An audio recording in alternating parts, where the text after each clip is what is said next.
Establishment archaeologists vehemently claim that agriculture and human civilization started around 10,000 BC, and that there is no possible way that any kind of human civilization could exist prior to that. The problem with that is that Göbekli Tepe has been dated to far before 10,000 BC, and the Sphinx shows significant evidence of being built before that time as well. And that's purely speaking of the physical evidence with these two examples. There are other sites, such as the Yonaguni Monument in Japan and the Bimini Road in the Bahamas. These two sites, along with the Sphinx, heavily point to being built during the time that predates the historical Great Flood, which ended the Younger Dryas period. This flood is a scientific fact. It occurred. And once again, purely with the physical evidence, there's an undeniable question mark around antediluvian civilizations. Take Göbekli Tepe, for example. Discovered by Klaus Schmidt in 1995, less than 5% of it has been excavated before it was halted and a moratorium placed on it for unknown reasons.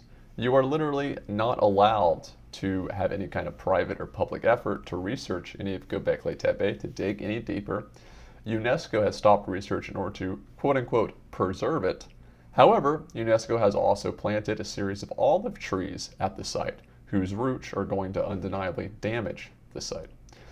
So, Göbekli Tepe is made of these four concentric circles, named A, D, B, and C, all built over a 1,100 year span. So this is a civilization that was around for a millennia, longer than the Roman Empire. D, but they were also not built at the same time. D was actually built first, the oldest of it, followed by C, B, and A. And D is actually the most advanced of all these, which implies that the older echelons of the civilization were more advanced than the ones that came after it. Due to LIDAR, which is ground penetrating radar, we actually know that 20 other circles are in the ground below it that have yet to be excavated. And archaeologists and private researchers are unable, by law, to further excavate it. This would imply, when taken into consideration with the other sites, that perhaps the builders of the site and others around the ancient world were survivors, or perhaps first generation inheritors of the previous antediluvian civilization that still possessed some knowledge of their predecessors, and then it was lost or degraded over the next millennia until humanity had regressed all the way to hunter-gatherers again, having to rediscover agriculture in Mesopotamia and restart the check tree again, so to speak, civilization style. Let's take a look at the Giza Plateau. Now, this is a famous one. Much like Göbekli Tepe, LIDAR has also uncovered massive underground chambers, including the somewhat mythological Hall of Records, which is said to be a repository, which is first noted by Manetho, who is an ancient Egyptian priest famous for writing the Egyptian Kings List that stretches back the rulers of Egypt far before the First Dynasty into the mists of history and into that antediluvian period. There are massive underground tunnel networks and chambers underneath the Great Pyramids, the Sphinx, and other parts of the plateau that have yet to be excavated that the Egyptian government won't let anyone really take a look at. Zahi Hawass, who is kind of the ruler of all the antiquities in Egypt, and he's an interesting guy who we'll get into a bit later, has forbidden this to all Egyptian and foreign researchers. Now, we are all familiar with the story of Atlantis, right? First recorded by Plato in his Timaeus and Chrysias, where he recounts the story of a man before his time. He never met this man, named Solon, who journeyed to Egypt and had originally heard the story from an ancient Egyptian priest. Now, many cite Plato's account as largely allegorical, right? Concerning the negative effects that pride and hubris can have in a republic, and so on. But once again, the connection to Egypt is quite telling. In fact, every ancient civilization has both a version of the story and a flood myth. And all these accounts have the same basic premise, right? There was an ancient advanced civilization of tall bearded men, and they came across the sea, or sometimes from the sky, and taught us many advanced things, but then they either left or were destroyed in the Great Flood. Now, take what you will from these myths, right?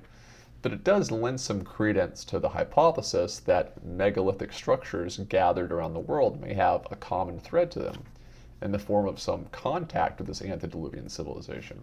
Or perhaps they were built by the first generation or survivors that started these early nations after the flood, one or the other, right?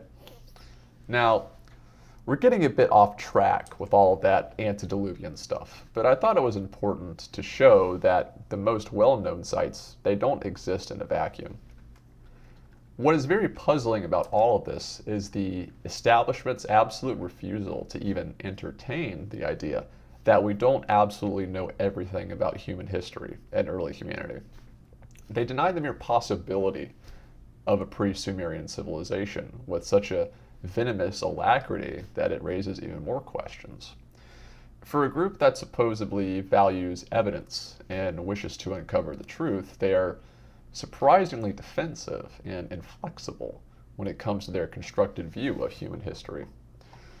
Another example of the archaeological institution refusing to acknowledge facts, a researcher by the name of Tom Dillahay discovered a site in Chile which showed proof of human civilization before 10,000 BC, and he was relentlessly attacked, mocked, and reviled for years until he was finally vindicated through further excavation of the site.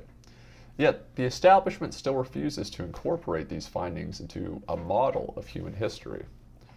Now, to clarify, no one is asking for the establishment to completely accept the existence of Atlantis or Hyperborea or Lemuria or anything like that. Far from it. For me, it's simply about acknowledging these ancient sites, the remains and legacies that persist from the antediluvian world and that don't quite fit in with current reckoning, and allow for them to be explored further in the name of truth. It's all about saying, hey, this site, this physical evidence, not to mention any of the myths or stories or anything like that, though I think they play a part in contextualizing, just the physical evidence does exist.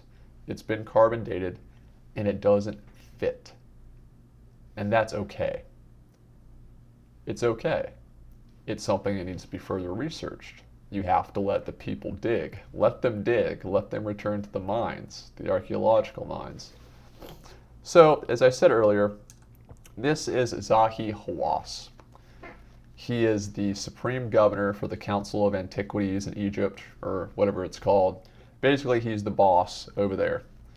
And he's been around for a long time. He's been doing this for about 50 years. He's a boomer.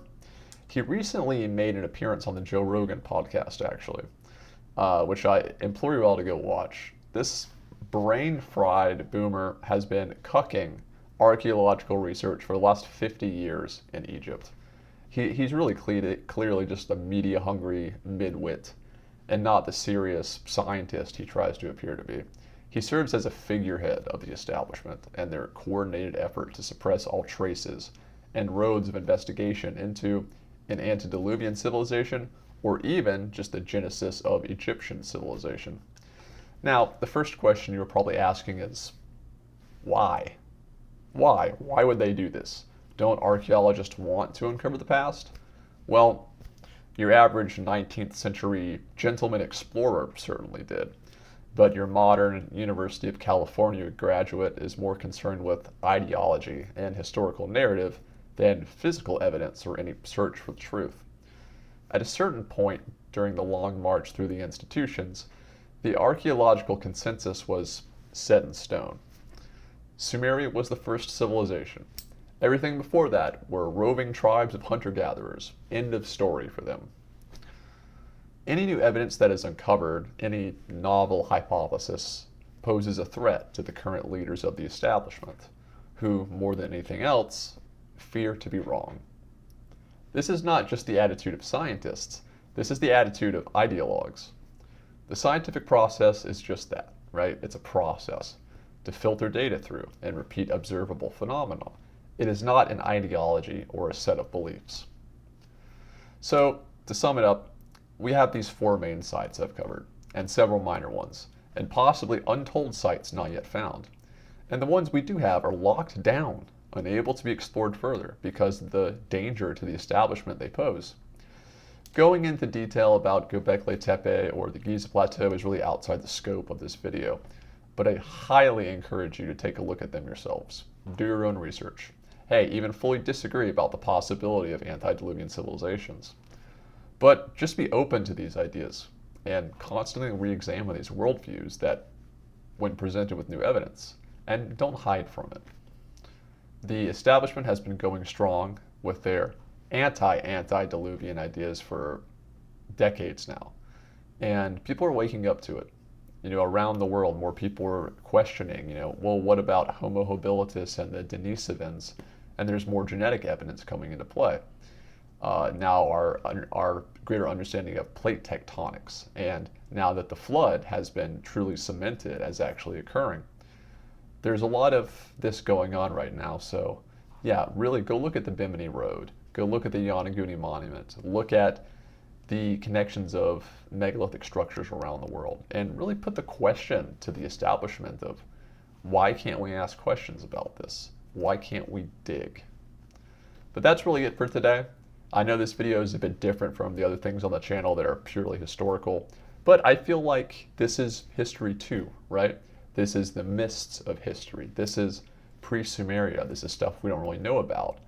And it's worth exploring. It's worth really getting together that kind of collective action to say, hey, let us dig. But anyway, if you like the video, subscribe, like it, tell me what you think. Do you think it's all just like nonsense? Is the Bimini Road fake? Is Göbekli Tepe really just built by hunter-gatherers? I mean, I'm not totally set one way or the other, and I'd love to hear your arguments about it. So yeah, see you next time.